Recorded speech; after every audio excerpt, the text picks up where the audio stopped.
Les 5 erreurs des femmes de 2017, on en parle tout de suite, générique.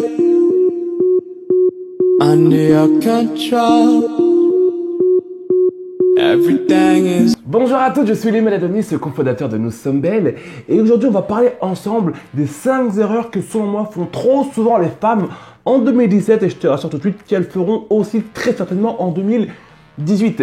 Des erreurs en fin de compte qui vous empêchent d'avancer, qui vous empêchent de passer au niveau supérieur et qui vous empêchent clairement de faire la différence. La première erreur, celle qui vous freine énormément les filles, c'est la jalousie envers les autres femmes. Lorsque tu es jalouse, lorsque tu convoites ce qu'elle a, ce qu'elle fait ou ce qu'elle est, toi, tu te réduis et tu ne te donnes pas la possibilité, au contraire, de constater qu'une personne, une autre femme a peut-être plus que toi et te dire « Waouh, comment elle a fait? Comment est-ce qu'elle a fait pour avoir autant? Comment elle a fait pour avoir plus que moi?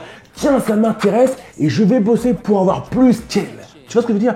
Mais transformer cette convoitise en quelque chose qui te booste et qui te donne l'énergie pour pouvoir te dépasser et pourquoi pas la dépasser elle aussi. Et si elle, lorsqu'elle te voit la dépasser, ça la met dans le même état, peut-être que ça lui donne envie de se dépasser aussi et de te redépasser. Et c'est comme ça qu'on a des femmes qui se surpassent les unes les autres, mais sans en fait cette convoitise malsaine qui consiste à juste ressentir une jalousie qui en fin de compte ne fait avancer personne et surtout pas toi. Ne soyez pas jalouse des femmes qui ont plus que vous.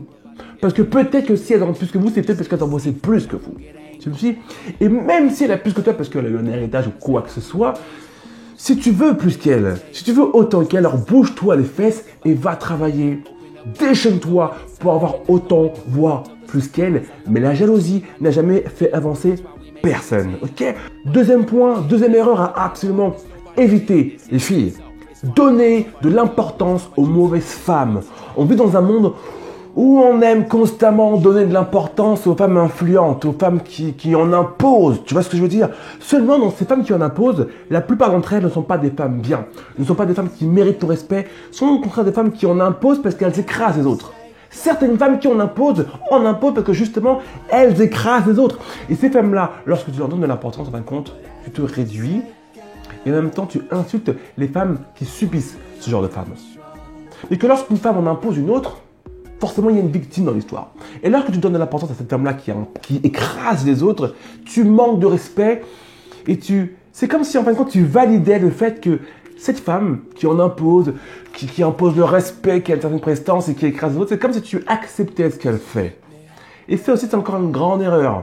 Lorsque vous donnez les filles du pouvoir et de l'importance aux mauvaises femmes, que j'appelle les femmes méchantes tout simplement, vous alimentez une carcasse qui a le pouvoir de vous détruire. Parce que si tu as affaire à la grande méchante qui impose sa loi partout où elle va, par exemple cette fameuse collègue de travail qu'on a tous déjà rencontrée, qui en impose à tout le monde, ou en tout cas elle essaie d'en imposer à tout le monde, qui fait sa loi, si tu lui donnes de l'importance, cette femme-là ne te donne pas si un jour elle te rend de temps et qu'elle te déboîte, parce que tu auras alimenté sa force. Ne donnez pas de force aux autres. L'importance que tu donnes à une autre femme, c'est de la force que tu donnes à une autre femme. C'est une grave erreur. Troisième point, être trop gentil pour plaire à un maximum de personnes. Être trop gentil pour être aimé d'un maximum de personnes. C'est une erreur grosse comme ma tête. Tu n'as pas à être gentil pour plaire. Sois gentil parce que c'est ton tempérament, parce que tu décides de l'être, parce que tu sais que être gentil c'est bon pour toi et pour les autres.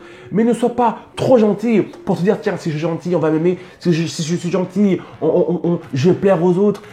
Ça n'a aucun sens parce que si tu fais ça pour cette raison-là, seulement pour cette raison-là, si tu es trop gentil pour pouvoir plaire aux personnes qui t'entourent, en fin de compte, les gens qui t'entourent vont peut-être t'apprécier, mais pas pour les bonnes raisons. Parce que peut-être que tu n'es pas que gentil. Peut-être que tu n'es pas seulement cette personne gentille. Et dans ce cas, ne te plains pas de porter l'étiquette de la fille gentille. La fille à qui on peut dire n'importe quoi parce qu'elle va se taire parce qu'elle est gentille. La fille à qui on va imposer n'importe quoi parce qu'elle ne dira jamais rien parce qu'elle est gentille. La fille qu'on peut mettre de côté d'ailleurs, on l'oublie carrément parce qu'elle est trop gentille. Ne te plains pas d'avoir cette étiquette dans ce cas-là. Tu vois ce que je veux dire? Ne soyez pas trop gentil pour plaire. Vous n'avez pas à plaire. Tu n'as pas à plaire. Tu plais aux personnes que tu choisis de plaire. Mais ne cherche pas à diminuer ta personnalité, à faire preuve de trop de gentillesse, d'un excès de gentillesse pour plaire et pour être aimé d'un maximum de personnes. C'est une très grosse erreur.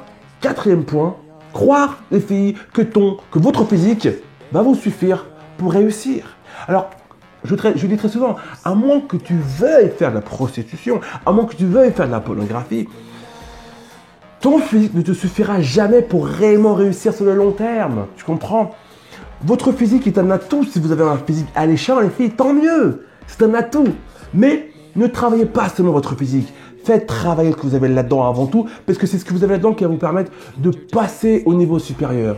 Réellement passer au niveau supérieur sans vous faire avoir, sans vous faire manipuler, sans vous faire entourlouper par des personnes qui vont vous la mettre forcément à l'envers. Parce que certaines personnes sont douées pour remarquer des femmes qui mettent tout dans leur physique, mais qui n'ont rien là-dedans. D'accord? Alors effectivement, si tu as tout là-dedans et tout là-dedans, tant mieux, ok? Mais ne mettez jamais toute votre énergie dans votre apparence physique. C'est pas votre apparence physique qui peut vous permettre de réussir. Oubliez ça.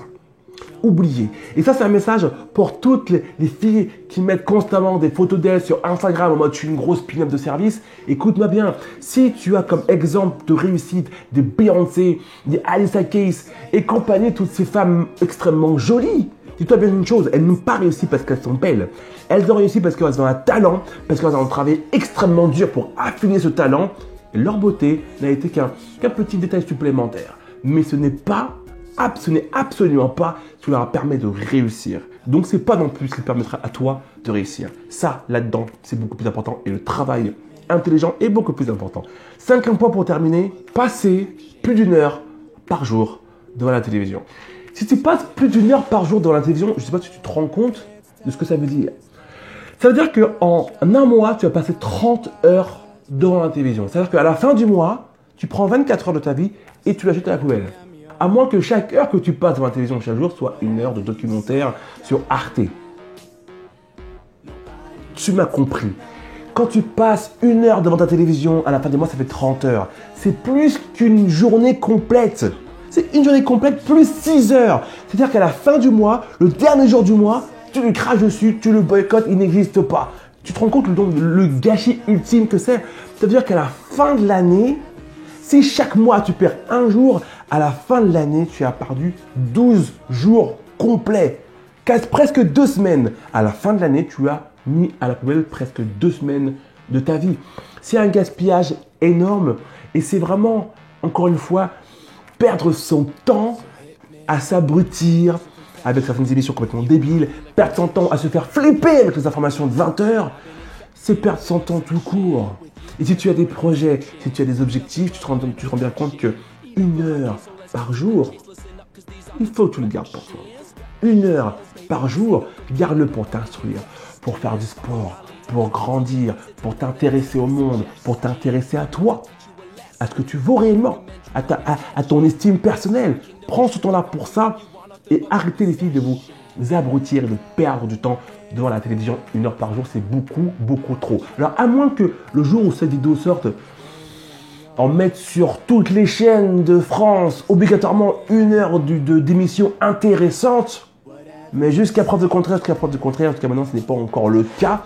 Et même si c'est le cas, la plupart des gens qui regardent la télévision aujourd'hui ne regardent pas 1 heure toujours d'émissions intéressantes, mais plus d'1 heure sans donner de nom d'émissions extrêmement débilisantes. Ça n'existe pas, mais j'aime ce mot quand même. Tu me comprends? Et en mettant de côté ces 5 erreurs, vous vous donnez la chance, les filles, de sortir du lot et d'arrêter de faire comme la plupart des femmes qui ont un tas de projets, un tas d'ambitions, mais qui n'y arrivent pas.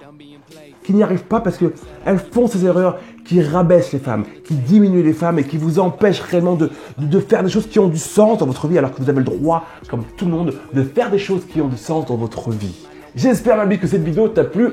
Et si c'est le cas, je t'invite à me lâcher un petit pouce vers le haut. J'ai créé une formation qui se déroule sur 14 jours pour t'apprendre à devenir forte et puissante au milieu des autres. Si tu veux plus d'informations sur cette formation, je t'invite simplement à te renseigner dans la description de cette vidéo. En attendant, prends soin de toi et n'oublie jamais que ta beauté, c'est de réussir ce qui te semble impossible. Tchuss!